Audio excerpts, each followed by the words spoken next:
Hi everyone, welcome to my channel and welcome back. I'm Jeannie and I have the new Champagne Berries collection from CN Designer Dips, and this collection has a little bit of everything.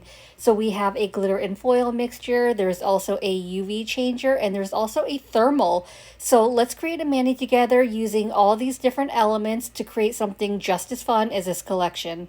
I'm going to be using all dip liquids for this mani, so the set I'm using is from CN Designer Dips, and I'm going to be starting with my dip base, which is going to be my glue, which helps the dip powder adhere to my nails. So as always, I'm going to start with my solid dip powders first. And so the one solid dip powder that I have is After Party, which this is actually a triple thermal, so wait till you see the color change. But I'm applying a thin, even layer of dip base to my entire nail. I don't do apex method or anything like that because I am wearing full coverage tips. So once I've got the dip base on my entire nail, just because the jar is so full, I'm pouring over the powder so I don't make a mess. So I'm pouring it into my Chaos Gemerald by Chaos Concepts. And then I also want to make sure that I'm cleaning up my cuticle area. I want to make sure that I don't have any excess product on my skin because that could cause lifting. And look here, you can already see that thermal change. It's just that sensitive. So this is actually a triple thermal, which I absolutely love. So you see the two colors here. So when it's cold, it's a dark purple. In between state, it's that lighter purple, which you see at my nail bed area. And then at my free edge, you see that darker purple. And then when it's warm or hot, you'll see that kind of nude pink color, which you'll see at the end. I'll show you the transition of the colors. But it is so cool. I love how sensitive this thermal is. They're just really fun to play around with. And, you know, anytime during the day, like I happen to look down and notice that it's changing without me doing anything. So I'll show you at the end the color change using ice water and hot water, but you really don't need water for it to change. It just kind of changes throughout the day depending on the environment you're in and what the temperature is. So anyway, once my first layer is dry, I want to make sure that I'm dusting off the excess powder, and then I will go in for layer 2. So for the second layer, it's going to be similar to the first. So I'm going to go ahead and apply a thin, even layer of dip base to my entire nail. I usually start with my brush about the midpoint of my nail. I brush downwards towards my free edge, and that way the most amount of product is being pointed away from my cuticle area. And then I will work my way up to my cuticle area, making sure I'm very cautious not to get any product on my skin. And then I will pour over the powder again over to that entire nail just to make sure I'm absorbing all that dip base. And if it still looks a little wet, I'll go ahead and dip back into the powder just to make sure all that dip base is being absorbed.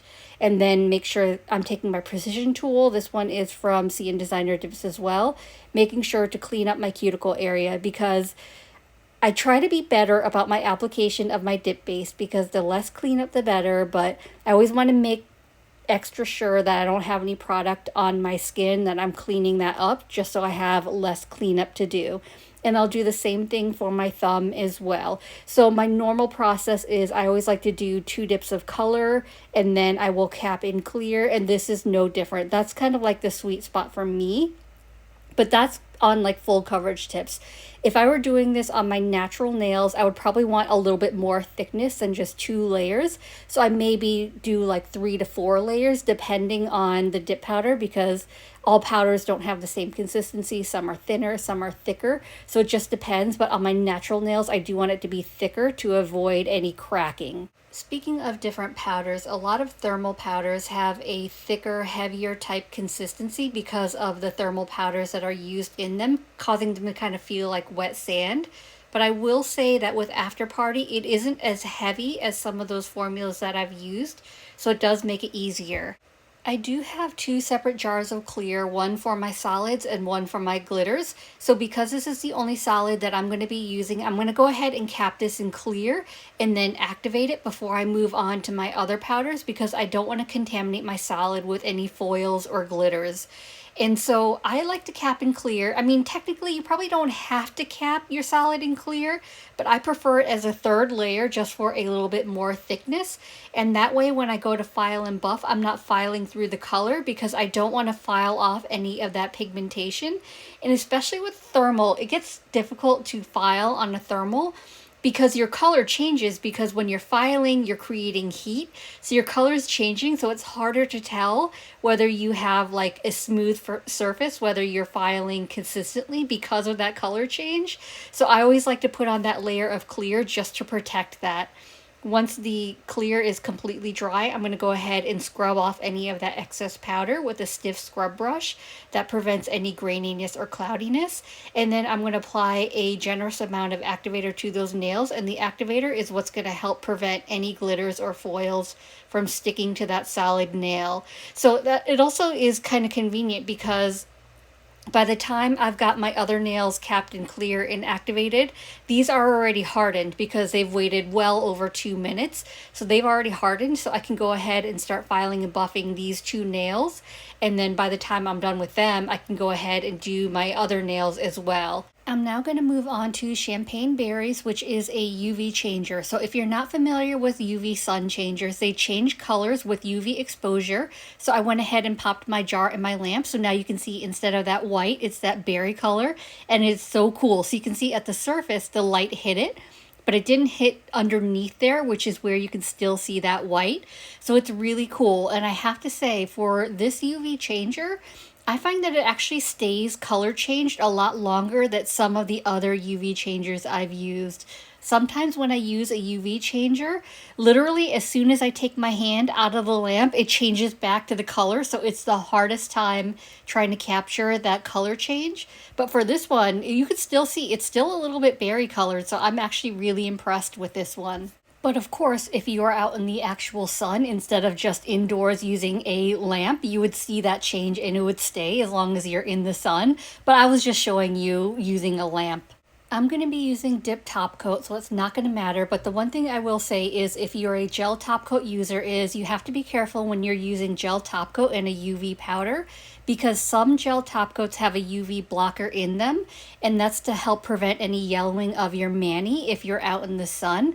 But what it will do is block the UV rays so that it'll impact the change. So you probably won't get that UV change if you're in the sunlight because of that UV blocker in your gel top coat. So just something to keep in mind if you're using a gel top coat when you're using a UV powder.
I decided to do something fun for my index finger, so I want to do a 2-color V French using Cocktail Attire and After Party, and then my base color is going to be my French Pink 2.0. So I'm applying a thin, even layer of dip base to my entire nail, and then at an angle, I'm going to dip my free edge into After Party, which is my solid, and I'm not going to do my entire tip. I just want it at an angle because that's what's going to create the V.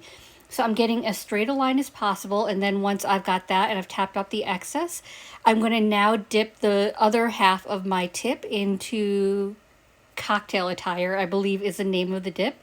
And then I want to make sure I'm patting down those foils in the glitter. And then I will pour over French Pink 2.0 into the rest of that dip base as my base layer. So that's going to create the base for my French mani. So you can kind of see that V where like half of the V is the glitter and then the other half is the thermal.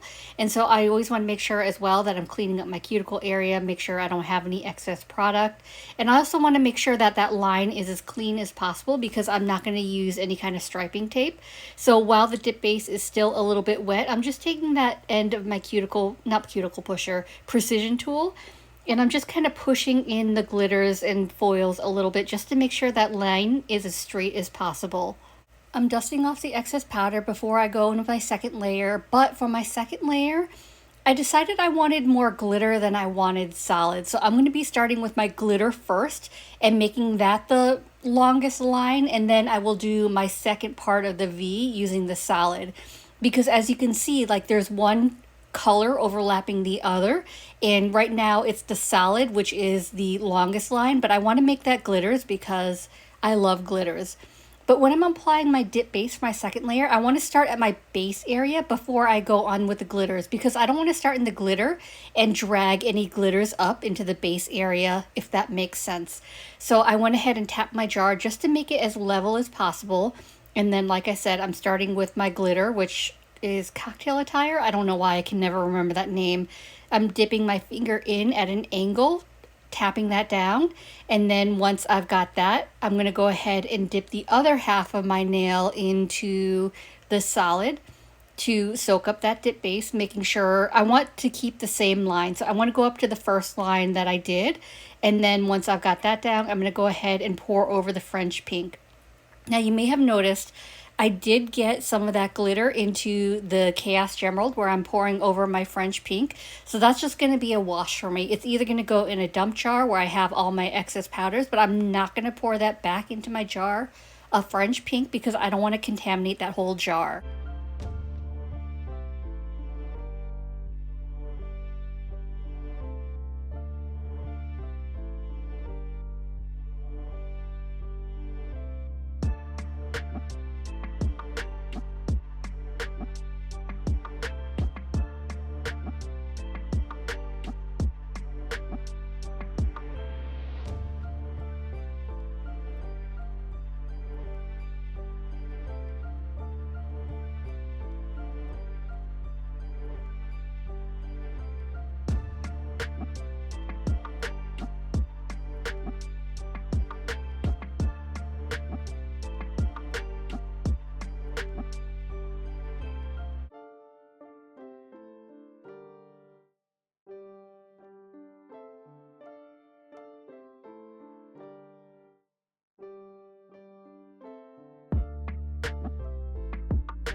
I went ahead and capped the rest of my nails in clear, activated and filed and buffed off camera. So here's how the mani's looking. And I started to regret my choice for design. I wasn't sure whether or not I was in love with it, but I never try to judge a mani until I get to top coat. So I'm going to move forward and go ahead and go in with my dip top coat. So in order for your top coat to dry, you do need a layer of activator. So I'm going in with one final layer of activator, just a thin layer, and then I'm going to let that dry for a full 2 minutes before I get into my top coat application.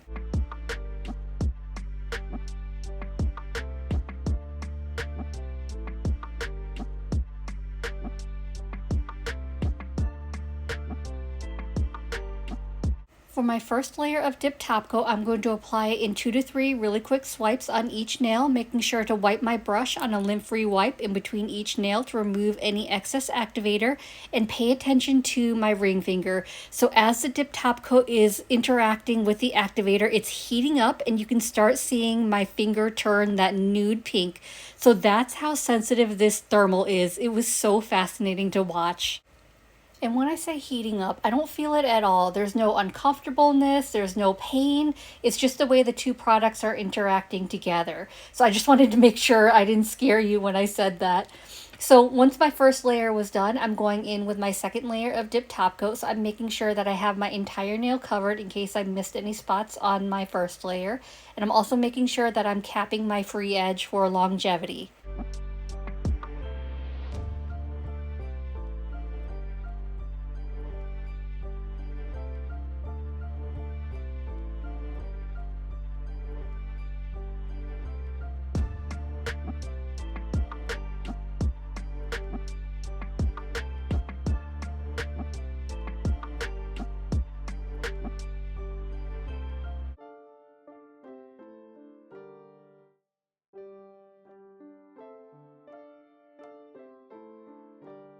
As always, I'm going to finish off my mani by rehydrating my cuticles with my Scales of Mermaid cuticle oil. This is in the May limited edition scent, Raisin That Vitamin D. And let me tell you, the Scales of a Mermaid savages, let me know if one of them is you, sold this out super quick on release night, like super quick. So the good news is, because it sold out so quickly, Pat is working on a restock for it, but at the time I'm recording this video, she does not have a date yet. So stay tuned. This will be restocked. Make sure you get your hands on it because this one is so good. And don't forget, you can always use my ambassador code Jeannie10 to save 10% off your orders. And here we are with the finished look. It's definitely a lot better now that I have it top coated. I'm still not 100% sure I'm in love with it, but I'm trying to embrace it and I'm learning to share anyway. So let me show you the really fun transitions of these dip powders. I stuck my hand in my UV LED lamp for a few seconds, so now that you can see on my middle finger, it's no longer that white color, that it's turned with the UV light into that berry color. Let me show you the thermal as well.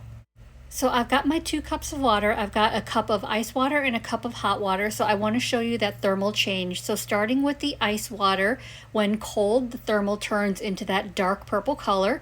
And then I will dip into the hot water, which by the time I do this, it isn't as hot. So it's going to take a little bit to change, but it will change. So the hotter your water is, or the air is, the quicker it's going to change. But you can see it changes into that nude pink.